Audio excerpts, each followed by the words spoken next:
yo estoy muy contenta de poder volver a este espacio que ha sido tan importante. Esto es Martes de Café Expreso y hoy tenemos una invitada muy especial.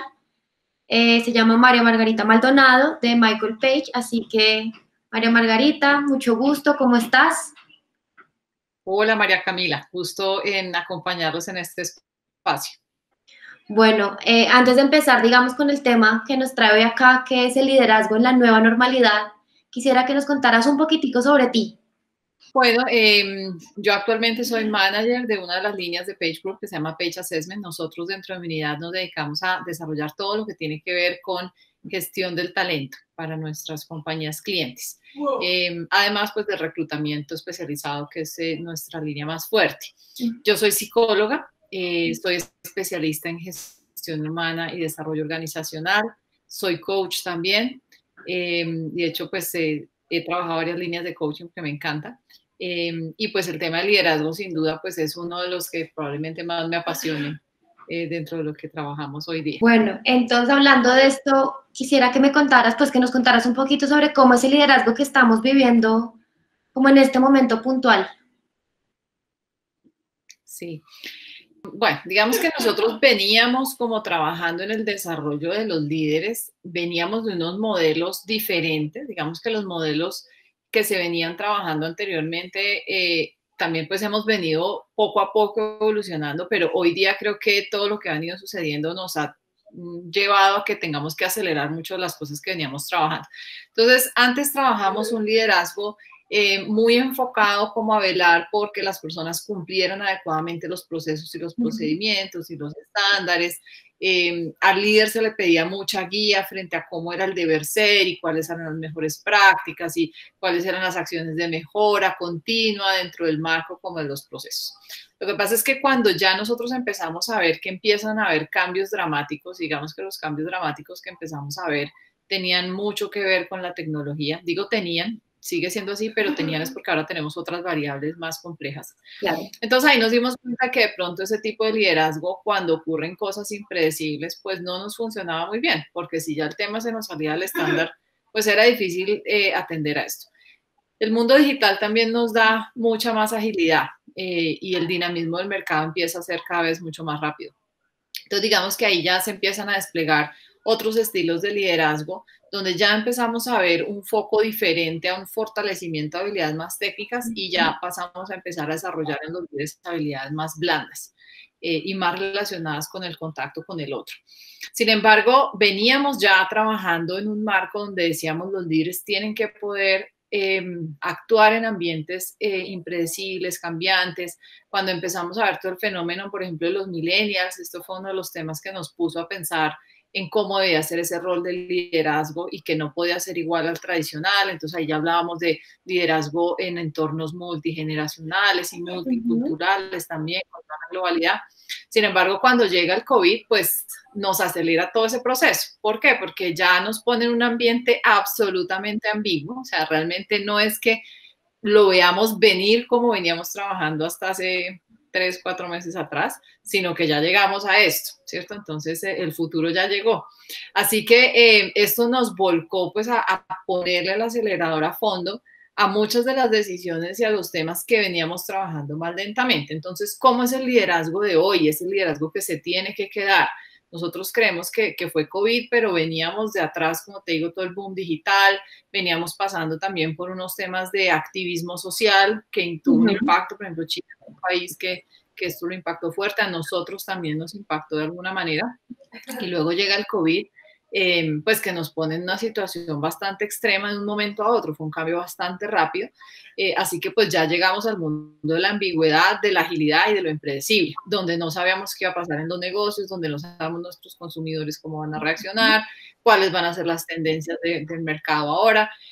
Y esto pues tiene unas implicaciones en términos de liderazgo bien complejas. ¿Qué implicación tiene el nuevo liderazgo? Uno, es un liderazgo donde ya la fortaleza técnica es lo de menos, porque ya tenemos una serie de herramientas tecnológicas y unos equipos también muy bien formados en torno a eso. Un despliegue de ayudas en términos de formación técnica muy amplio. Entonces, esto implica también para los líderes saber cómo dirigir a sus equipos en este tema, porque además ya no nos estamos viendo. de manera directa, ¿cierto? Entender que esta distancia que estamos viviendo también contigo hoy día, pues es una distancia que seguramente vamos a mantener, pero que eso implica relacionarnos de una manera muy diferente. No significa que ya no podamos tener el mismo vínculo de antes, pero sí significa que tenemos que aprender a entender que ahora el vínculo es un poco diferente y que probablemente los marcos de comunicación tienen que ser mucho más abiertos. Este tema también yo creo que nos ha devuelto a pensar en que somos personas. Entonces nos ha puesto en un contexto de familia donde estamos viviendo una cantidad de cosas diferentes a las que vivíamos en el entorno de la oficina o pues en el espacio de trabajo. Y esto implica para los líderes también entrar a entender a las personas desde el ser. Pero ahora sí de verdad, o sea, este es un tema que veníamos conversando, pero ahora sí nos tocó ponerlo en práctica. Claro. Donde nos toca también dejar un poco la desconfianza, porque nos tocó irnos todos para la casa y confiar en que el otro estaba funcionando bien. También yo creo que la apertura de comunicación implica dar la confianza a los equipos para que ellos manifiesten todo lo que están sintiendo y pensando. Y eso es lo que nos lleva a generar acciones diferentes. Cuando conversamos nosotros con todos nuestros líderes con los que estamos trabajando actualmente, creo que todos, y ahí nos incluimos nosotros también, sufrimos también una época de mucha angustia y de mucha incertidumbre, ¿no? De no saber qué va a pasar, de donde nos sentimos muy inestables, donde sabíamos que por más de que hiciéramos todo el esfuerzo posible, no íbamos a llegar a los resultados que estamos habituados a llegar. Entonces, esto nos pone también en un marco donde el líder tiene que ayudar a sus equipos a que emocionalmente hablando asimilen esto, pero miren hacia futuro y aprovechen como toda esta emoción para mirar qué acciones vamos a generar y ser mucho más proactivos y aprender a nadar en la incertidumbre. Entonces, nosotros pues hemos venido profundizando mucho en este tema de manera reciente también pues para proveer a nuestros clientes de temas que los soporten en esta situación. Y lo que yo he encontrado de manera constante y que soy una convencida, porque creo que es por ahí, es un tema de inteligencia emocional. Entonces, el nuevo liderazgo tiene que tener ese pilar fundamental. Mientras un líder no tenga madurez emocional, es muy difícil que pueda conducir equipos a ese nivel de estabilidad, de confianza y de proactividad. Entonces, ese debería ser el eje donde nos tendremos que estar centrando con ellos, ayudándolos a abrir conversaciones con la emoción adentro, que esto no es, digamos, un signo negativo. Antes el líder era mal visto si manifestaba emocionalidad, ¿no? O si manifestaba vulnerabilidad. Hoy lo que estamos haciendo es ayudando a los líderes a aprovechar y a poner sobre la mesa esta vulnerabilidad, porque a través de ella es que se construye con los equipos y se llegan a soluciones diferentes. La emoción es un testigo que me va indicando que hay algo a lo que yo le tengo que poner atención y que hay que tomar decisiones frente a eso. Entonces tengo que aprender a entenderla, a aceptarla, a quererla, pero también a saber qué otra cosa puedo hacer con eso, ¿no? O sea, a entenderla desde la curiosidad y con mi equipo, pues ayudarme en ese orden de ideas a saber qué otra cosa se nos ocurre y cómo podemos sobrellevar situaciones como esta. Entonces, ese es el nuevo liderazgo, inteligencia emocional. Oye, Margarita, se me hace muy interesante y ahorita se me ocurre una cosa y es que ¿hay algún elemento de la cultura de las organizaciones que favorezca o no todo este cambio y esta importancia que se le empieza a dar a la inteligencia emocional? Sí, si tú ves la mayoría de las organizaciones hoy día ya tienen unos pilares de valores. Los valores están dentro del marco cultural y son los pilares fundamentales de la estrategia corporativa. O sea, por encima de lo que tú puedas plantear como estrategia está la cultura, ¿sí? Y dentro de esa cultura pues hay un marco de valores que de alguna manera se relacionan. Lo que pasa es que yo siento que todavía en las organizaciones hoy día nos falta vivirlo un poquito más. O sea, la gente racionalmente desde la cabeza sabe cómo es. Creo que hay ciertas vivencias a nivel cultural, sin embargo, no las hemos sabido aprovechar en la realidad para que la gente las use y las viva. Entonces, al no vivirlas, pues es muy difícil, ¿cierto? Entonces, tú vas a muchas organizaciones y ves dentro del marco estratégico y dice, aquí velamos por el desarrollo de las personas y tal. Pero cuando entramos, lo primero que tú ves es una encuesta de clima que nos dice, aquí la gente no siente que es escuchado, no siente que las decisiones frente al desarrollo sean objetivas o no ve un camino claro de desarrollo. Entonces, digamos que ahí todavía vemos que hay una evidencia de falta de evolución de los líderes hasta ese nivel. Y yo creo que los temas más difíciles de madurar, pues es ese tema emocional, ¿no? Claro. Que es muy relativo y que hay que realmente entrenarlo. Hay gente que por inquietud lo ha logrado. Yo tengo líderes muy jóvenes con unos niveles de madurez emocional muy altos, como tengo líderes muy mayores con unos niveles de madurez emocional muy bajitos. Entonces, ahí también hay que mirar cómo eso juega con el equipo en general, porque hay equipos también de pronto más maduros que el líder y ahí empezamos a tener ese tipo de temas en términos de desarrollo. Hay factores, por ejemplo, que nosotros hemos encontrado en las mediciones que hemos hecho, como es el autocontrol, por ejemplo. El 80% de las evaluaciones que nosotros hacemos, el autocontrol en los líderes es bajito. Y cuando tienen niveles bajos de autoestima, es muy nocivo para el equipo porque es un líder que se siente amenazado. Entonces, constantemente está como bloqueando el equipo, porque de pronto entonces me mueven el cajón. Y el líder que es maduro emocionalmente no le importa, ¿no? Pero no le importa es para lo bueno y para lo malo. Yo a ti te empodero para que tú asumas lo que tengas que asumir, tanto los aprendizajes cuando la embarres, como a futuro, pues las cosas que puedan resultar bien. Entonces, también me encuentro los líderes que vienen avanzando, ¿no? Y entonces dicen, no, yo sí, cuando mi equipo tiene unos resultados y todo el mérito de ellos, pero cuando lo embarran yo pongo el pecho. No, yo pongo el pecho, no. O sea, ellos tienen que salir y exponerse para poderse desarrollar de una u otra forma.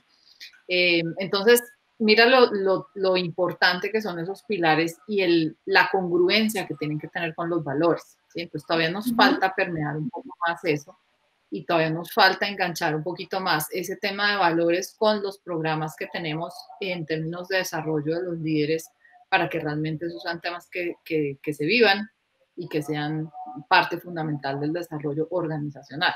María Margarita, y yo ahorita acá, escuchándote, quería preguntarte acerca de esos atributos, digamos, que parten de la inteligencia emocional, pero si hay otros, ¿consideras que hay otros que complementen ese estilo de liderazgo que debería enfrentar el líder de aquí en adelante para esta nueva normalidad? Sí, aquí estamos hablando de temas, bueno, uno que ya veníamos conversando es la resiliencia, ¿no? Y ahora sí se nos volvió súper protagonista, pero eso es un tema que tiene que definitivamente fortalecerse un montón. El autocontrol sin duda, pero el autocontrol no es como que yo disimulo lo que estoy sintiendo y no digo nada. El autocontrol realmente es el entender que estoy sintiendo, ¿no? Y ahí, por ejemplo, Daniel Goleman es absolutamente claro y él hace una explicación muy interesante de cómo la amígdala, por ejemplo, a nivel cerebral tiene ese rol fundamental y cómo, por ejemplo, también a través de la respiración yo puedo llegar a controlar un poco eso, pero también a entender. Él le dice a uno cuando trabajamos resiliencia con él, dice, póngale un nombre a la emoción. Cuando yo le pongo un nombre, ok, ya entiendo qué es lo que está pasando y con base en eso puedo actuar. Eso es el verdadero autocontrol. No quedarme callado haciendo cara de puño porque pues eso realmente transmite también ese lenguaje no verbal, esa misma agresividad al equipo. Hay otro tema también que llaman, por ejemplo, en inglés le dicen kindness, que es como en español, como esa capacidad que tengo yo como de entender al otro y como de compasión por el otro, que antes en los líderes estaban muy mal vistas. O sea, yo todavía recuerdo a mis primeros jefes diciéndome, no, o sea, usted cójalos duro. Y ahora estamos pensando en que no, nos toca conectarnos de una manera diferente porque si yo no entiendo qué es lo que está pasando con mi equipo, es muy difícil sacarlo adelante. Y ahora sí que menos porque ya no tenemos tanto face to face. Claro. Por ejemplo, yo discuto mucho cuando nos conectamos por estos medios que la gente no ponga el video. ¿Sí? El video hay que ponerlo al menos un ratico porque nosotros como humanos necesitamos sentir esa conexión. Claro. Entonces, el ser compasivo con el otro para un líder es súper importante, es ponerse en el zapato del otro. Ahora, ponerse en el zapato del otro no es solamente decir, uy, sí, pobrecito, sino decir, venga, este tiene un punto de vista que yo no había visto. Eso en coaching se llama como cambiar el observador, es decir, yo puedo entender desde que el otro está viendo y eso también me genera un panorama completamente diferente. Hay unos temas también de confianza, por ejemplo, la confianza es otro de los pilares en términos de inteligencia emocional muy importantes. Cuando yo trabajo con mis líderes, la confianza, bueno, eso va de acuerdo también a cómo está constituido cada uno, pero hay gente que genera confianza a través de la comunicación o a través como del conocimiento previo de lo que va a suceder, o hay líderes, por ejemplo, que el tema del control les cuesta mucho trabajo, ¿no? Entonces yo no creo que tú lo vayas a hacer lo suficientemente bien como lo haría yo, entonces prefiero hacerlo yo. Y ahí es donde no tenemos un marco de confianza, ¿cierto? Entonces yo como líder creo que yo te estoy protegiendo porque evito que la embarres, pero tú lo que estás pensando es, yo soy capaz, ¿por qué no me lo suelta? ¿No? Y eso empieza a generar ahí como esa contravía en los equipos. Entonces yo te podría hablar como de esas, todo lo que tiene que ver con empatía, comunicación, compasión por el otro, asertividad y esa conexión que yo pueda tener con el otro, sumado a este tema de resiliencia, son súper importantes. Pero como te digo, si nos vamos para la base, pues todo el tema de autoestima también es un pilar súper importante. Pues un líder con buena autoestima es un líder que podemos desarrollar hacia otros frentes, quitando un poco a veces esas creencias instauradas de modelos que venimos copiando el liderazgo, pero cuando tenemos una autoestima baja es muy difícil avanzar en ese sentido. Entonces nos toca primero fortalecer ese eje para luego lograr que el otro pueda conectarse de manera segura con su equipo.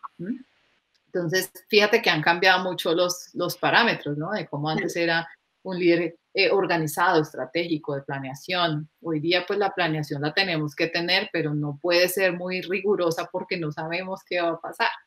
Y la única manera de poder ser proactivo es con la conexión con el otro. O sea que, digamos, en palabras más simples, podríamos decir que se ha visto una evolución, o sea, se ha visto necesaria una evolución de liderazgo con respecto a lo que estábamos viviendo de tu enero, a lo que los líderes van a tener que, a lo que se están enfrentando y a lo que van a tener que enfrentarse, ¿cierto? Claro, claro, lo que te digo, este es un discurso que ya nosotros veníamos trabajando. Nosotros tenemos nuestro programa de desarrollo de liderazgo que lo venimos trabajando hace 2 años hacia atrás con este mismo marco, pero claro, para nosotros era un tema súper de vanguardia, hoy día se volvió un tema súper necesario, perentorio de ya, necesitamos en este momento. Entonces, ¿qué evolución hay? Que pasábamos de decir, uy, bueno, quiero ver qué es lo nuevo que está saliendo, a decir, necesito estas herramientas ya porque me hacen falta para operar en este momento. Entonces nos aceleró el proceso. Digamos, hay un tema tecnológico que va también de la mano con todo este estilo de liderazgo. Pero yo quisiera preguntar si tú crees que hay una ruta o hay un camino que los líderes puedan seguir para llegar a ese estilo de liderazgo, entre comillas, deseado para enfrentar la nueva normalidad. Claro, pues tiene que haber una ruta que además hoy día tiene que ser un poco más ágil de la que teníamos antes, ¿no? O sea, ya no tenemos tanto tiempo para que los líderes maduren, o sea, lo necesitamos ya. Entonces, ¿cómo los estamos trabajando nosotros? Sin duda tiene que haber un proceso primero de identificación. Nosotros estamos trabajando actualmente un modelo que es bien interesante, que se llama el modelo de complejidad mental. Lo que buscamos es llevar a los líderes al nivel 3, que en el nivel 3 es precisamente donde están esos niveles de ambigüedad. Y digamos que ahí están enmarcadas en una serie de competencias donde nosotros podemos primero tomar la foto, o sea, ver dónde estamos, es el primer paso, ¿cierto? ¿Qué tan lejos estamos? Lo que nosotros hemos encontrado es que hay unos que están muy desarrollados en unas cosas y no tan desarrolladas en otras. Entendiendo también cómo está constituida la persona, porque todos los líderes se desarrollan de manera diferente, pues porque tienen personalidades diferentes, tienen valores diferentes. Entonces, digamos que para nosotros entender ese marco de cómo está operando la persona es súper importante, pero también tomarle la foto en términos de su madurez emocional. Entonces, con base en esto, empezamos a desarrollar una serie de acciones. El coaching definitivamente es una herramienta súper valiosa. Aquí la recomendación que hago cuando entremos a trabajar en coaching es busquemos sí escuelas de coaching que sean muy sólidas en este tipo de cosas, pero además que nos ayuden a poder evidenciar el avance, ¿cierto? Porque a veces el tema nos queda un poco abierto y no podemos ver también cómo va avanzando la persona, pero en el coaching se puede, de alguna manera se puede sin violar, digamos, los marcos del coaching que ya sabemos que tienen que estar. Y también a ellos les podemos dar herramientas muy prácticas. Nosotros lo que veíamos con los líderes es que muchos los forman mucho, pero sí hay una separación muy marcada entre lo que pasa en el ambiente de formación y lo que pasa en la realidad. Entonces los líderes van una semana a sus comités y allá los forman y les hacen unos talleres buenísimos y todos tienen la teoría del liderazgo supremamente clara, pero cuando llegan otra vez a su oficina, pues ya entran en el marco del día a día y entonces les queda muy, muy difícil aplicar una cosa en la otra. Lo que nosotros hicimos fue pensar en herramientas que los ayudaran a ellos fácil y que no tuvieran que diferenciar ese espacio ni sacar espacios diferentes con su equipo para poder poner en práctica esto. Entonces ahí nos encontramos con la metodología ágil que viene también de la tecnología, que lo que hemos encontrado es que es fácil de aprender, fácil de poner en práctica, pero lo mejor es que nos da resultado muy rápido. Entonces los equipos empiezan a notar engranaje más rápido y ahí podemos ver cómo el líder también empieza a aprender a través de esa experiencia con su equipo. Cuando tenemos esas victorias tempranas, que eso es uno de los puntos claves para que tú logres generar el cambio en una persona, cuando ellos ven que la cosa sí funciona, entonces esto los motiva a seguir en esa línea y también a conectarse con los otros de una manera diferente. Entonces ahí podemos ver cómo evolucionamos rápido, ¿cierto? Porque de todas maneras el proceso de madurez emocional toma tiempo, ¿cierto? Entonces, pues, digamos que hay que mirar qué puntos vamos a trabajar ahora. Seguramente hay puntos que tendremos que desarrollar más adelante. Tendremos que escoger también qué batallas damos con cada persona, de tal forma que los llevemos a generar cambios rápidos. Cuando ellos ya generan cambios rápidos, listo, ahí ya miramos cuál es el paso a seguir con cada uno. Esto es un proceso eterno, o sea, yo te diría que uno en desarrollo de liderazgo debería trabajar toda la vida, porque además siempre nos van a cambiar las cosas, siempre vamos a tener nuevas herramientas, siempre hay que mirar qué otras cosas no hemos hecho, los equipos van a cambiar cada vez más. Mira que cuando hablamos de transformación digital ya veníamos hablando de cómo la gente debería venir desarrollando unas capacidades diferentes y tenían mucho que ver con el tema hablando porque la era digital también nos va a poner en unos contextos muy diferentes. Hay muchas tareas que hoy hacemos que mañana no vamos a hacer y hay mucha gente que hasta ahora está arrancando su proceso de educación y que cuando llegue a trabajar seguramente trabajará en cargos que todavía no existen. Entonces eso implica que como seres tenemos que estar preparados a que eso suceda y podamos tener esa adaptabilidad, ¿no? Y la adaptabilidad es básicamente entender ese contexto y de manera tranquila irnos ajustando y generando acciones para eso. Cuando digo de manera tranquila, es que claramente no todo siempre va a salir bien y no siempre yo voy a acertar. Pero eso hay que aprenderlo a metabolizar con tranquilidad y volver un experimento para ver qué cosas puedo aprender de ahí y qué me sirve y qué no. Entonces, todo esto es un proceso de evolución permanente, pero yo creo que lo más importante es eso, tener como un método que nos ayude de alguna manera como ir marcando el camino y irnos mostrando cuál pueden ser los pasos a seguir y no simplemente dejarlo tan abierto y al final uno dice, bueno, pero ¿qué más me falta y para dónde voy? Sino claro, uno ya tiene claridad de hacia dónde le tiene que apuntar más adelante. Bueno, y creo que actualmente hay un reto, pues como con toda la situación que se está viviendo y en miras de esa nueva normalidad, se habla un poco de la motivación, ¿no? Que antes claramente uno iba a la oficina y estaba esa motivación también de los temas de los beneficios, el salario, pero digamos que ese tema quedó un poquito en pausa porque ahora la gente pues necesita otro tipo de motivación. Entonces quisiera que me hablaras tú un poquito de cómo ves tú eso.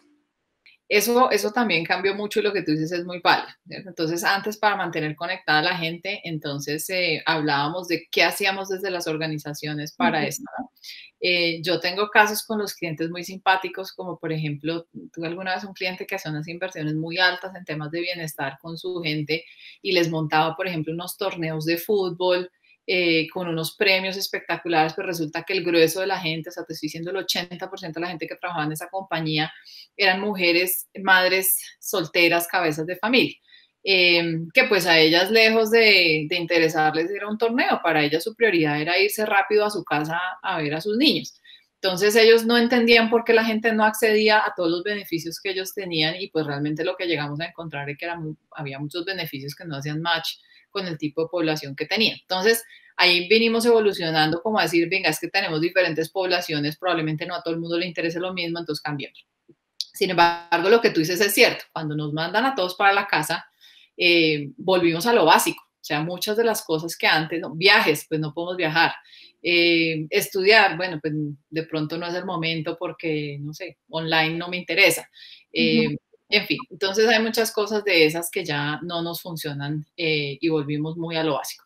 Entonces, ya también nosotros veníamos hablando del tema, pero pues como te digo, eso es algo que nos acelera todo este proceso y es que la motivación cuando viene de afuera es una motivación poco sostenible en el tiempo. Y cuando suceden cosas como estas, pues las hacen no aplicables, ¿cierto? Entonces ahí ya no tenemos motivación de la gente, a la gente ya no le interesa si tiene bono o no tiene bono, si ni siquiera se lo puede gastar. Son cosas que ya no impactan en esto, pero la gente sí está pidiendo un eje motivacional fuerte por este nivel de incertidumbre y de angustia que eventualmente la ambigüedad nos produce. Entonces, ahí tendríamos que entrar a trabajar desde la motivación intrínseca y eso es un rol de los líderes muy importante, ¿no? Es lo que me mueve a mí de adentro hacia afuera. La motivación viene de la palabra motor. Entonces, cuando yo lo hago de afuera, me genera un impacto en el mediano o corto plazo, pero no es sostenible, mientras que cuando yo ya entiendo lo que a la persona la mueve desde su interior, eso sí tiene un factor mucho más sostenible. Entonces, para yo poder mover mi gente desde su interior, tengo que tener en cuenta 3 puntos muy importantes. Uno, que la persona pueda trabajar basado en lo que es fuerte y en lo que le gusta, ¿no? Ahí nosotros, por ejemplo, nos apoyamos mucho en psicología positiva.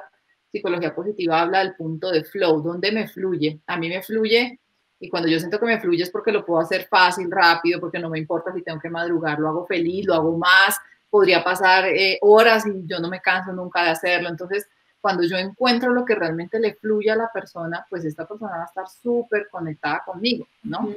Y eso también implica entender cómo opera la persona, ¿cierto? Entonces, qué estilo tiene, qué cosas le gustan, dónde es fuerte, qué entiende mejor, qué no y no va a tener, y eso lo vamos a tener muy claro para saber cuál va a ser la forma en la que lo va a abordar. Hay otro tema también que es como el eje trascendente de alguien, es decir, el que yo le encuentre sentido a lo que estoy haciendo, ¿cierto? Entonces, para mí es importante que lo que yo estoy haciendo hoy tenga un efecto más allá de si estoy aquí sentado, si estoy en la oficina o si me mandan de viaje. No importa, no importa dónde yo esté parada, pero yo entiendo cuál es el objetivo final y eso hace mucho sentido con lo que yo necesito para mi vida, ¿no? Yo creería que hoy día esto nos ha traído también a todos mucha conexión con esa esencia, ¿no? Entonces, es muy común que tú hables con gente ahora y diga, yo ya no quiero volver a la oficina, ¿no? ¿Por qué? Porque encontraron también ya en su casa un espacio y una conexión probablemente con su familia que antes no tenían, o una conexión con sí mismo o una intención. Por ejemplo, hay personas que, y ese va al otro punto que hay que conversar, es el tema de valores. Hay gente que valora mucho su propio espacio o que él pueda determinar cómo trabaja, ¿sí? O sea, que no tenga que tener espacios limitados de trabajo. Entonces, pues trabajar desde la casa resulta ser una súper herramienta y terminan siendo mucho más productivos. Forbes acaba, de hecho, de sacar un estudio reciente donde ha evidenciado que la gente en teletrabajo ha aumentado productividad. Entonces, esto nos pone también en el marco de entender qué es lo que mueve a la persona, qué es lo que le gusta, ¿cierto? Hay gente que le gusta ser libre, hay gente que le gusta y que la ata su tema de afiliación de familia, hay gente que la ata, por ejemplo, aquellos que les ata el reconocimiento y el relacionamiento con otros, esta sí es una situación compleja para ellos. Hay gente que le puede motivar, por ejemplo, a aprender, o hay gente que sí le motiva la plática o el reconocimiento. Entonces, el entender también en mi equipo qué valora más es importante. Que ese sería como el tercer punto. Entonces, los ejes principales es encontrar dónde me fluye y dónde le fluye a cada una de las personas, encontrar a qué le dan más peso, qué valoran más, y por otro lado, encontrar cuál es ese sentido que tiene para las personas hacer lo que están haciendo. Para mí, digamos que el tema sentido hoy día es súper importante, porque cuando yo sé que las cosas no me van a funcionar hoy día, sí sé que me van a funcionar a futuro. Entonces, si yo estoy apalancada de ese sentido, es mucho más difícil sentirme inestable o desmotivado, ¿no? Ya yo estoy desmotivado a ver qué voy a hacer, qué otra cosa me voy a inventar, cómo aprovecho todo lo que está pasando para hacer cosas diferentes. Creo que también esta ha sido una oportunidad para que a los que les gusta experimentar y proponer cosas diferentes lo han podido hacer. Entonces, pues es decir, no, es la alternativa que tenemos. Entonces, hay que aprovechar esos 3 matices para mover a la gente, pero a la gente hay que moverla desde el fondo, desde adentro, no desde afuera. Y hoy día, pues casi que desde afuera no los podemos mover, pero es mucho más potente lo que podemos hacer de manera intrínseca. No sé si tú creas que hay alguna forma, algún tipo, algo como para que los líderes que vean esto puedan empezar para generar esa motivación. O, no sé si se trata solamente de conocerlos más a los colaboradores o de generar ciertas dinámicas o no sé qué Sí. pueden hacer. Claro, a los líderes hay que darles herramientas, ¿cierto? Porque todos dicen sí, y claro, ellos también, al ser liderados por otros, pues eso es lo que ellos esperarían, pero la pregunta al millón es cómo. Y si te digo en mi experiencia, para que esto pueda ser realidad, pues hay que dar herramientas que la gente pueda poner en práctica fácil y rápido. Entonces, hay que mapear los equipos y los podemos mapear en términos de dónde están sus fortalezas. Para esto hay instrumentos que hoy día hay en el mercado muy buenos. Por ejemplo, está la metodología DISC, que es muy buena. Está la metodología Bethesda, que también es muy buena. Psicología positiva tiene un instrumento que se llama el BIAS, también buenísimo para identificar esas fortalezas del equipo. Y tú lo puedes poner tanto en la perspectiva personal y ahí tomar decisiones, como trasladarlo a un ambiente global y mirar tendencias del equipo y tomar decisiones con el equipo en consecuencia con esas fortalezas. Para el tema valores también hay varios instrumentos que tú puedes ver. Hay algunas pruebas de factores motivacionales. Por ejemplo, en agilismo hay una línea que a nosotros nos gusta mucho, que es Management 3.0. Ellos tienen un instrumento que se llama Moving Motivators, por ejemplo, que sirve bastante para medir ese tema. Y en el eje sentido, pues también hay formas de identificarlo. Psicología positiva también tiene algunos instrumentos para poderlo identificar. Pero yo pensaría que el eje sentido también es un tema más de abrir la conversación. Por eso yo te decía que el poder tener esa comunicación abierta con el equipo es muy importante. El tema comunicación es un tema que siempre hemos tenido que trabajar mucho, porque la comunicación tiene que ser bidireccional y hay que aprender a recibirla de un lado y del otro, pero también hay que aprender a poner conversaciones sobre la mesa donde yo tenga como una seguridad psicológica de poder hablar de todo lo que queramos hablar, porque sabemos que eso al final no es para juzgarnos, sino para construir. Y ese tipo de comunicación hay que saberlo desarrollar. Entonces, para eso también hay metodologías, hay entrenamiento, hay coaching, donde podemos entrenar al líder, y al líder estar entrenado en esto, él también puede entrar a abrir esas conversaciones más fácil con el equipo y el equipo las va aprendiendo. Entonces, el eje sentido es mucho más a través de esa comunicación con el otro, ese feedback, para entender qué es lo que al otro le mueve, ¿no? Pero también hay instrumentos. Por ejemplo, cuando hacemos instrumentos como los que tiene Great Place to Work, por ejemplo, ahí podemos identificar tendencias también súper interesantes en el equipo.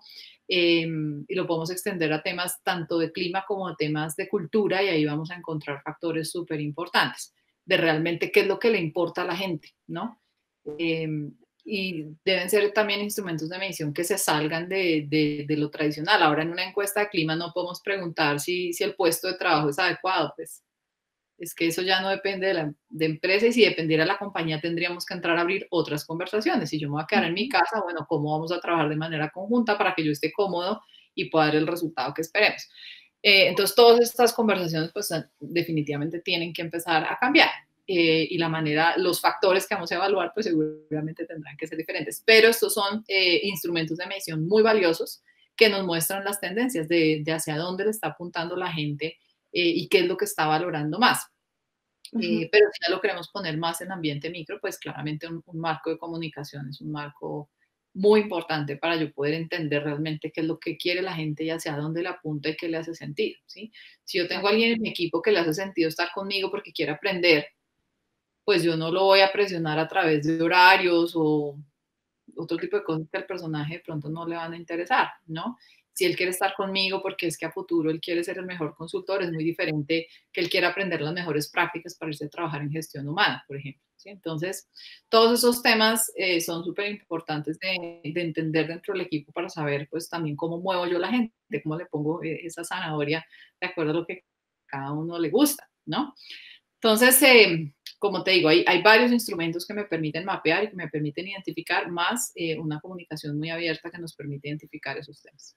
Bueno, Margarita, realmente creo que este tema a mí también me encanta.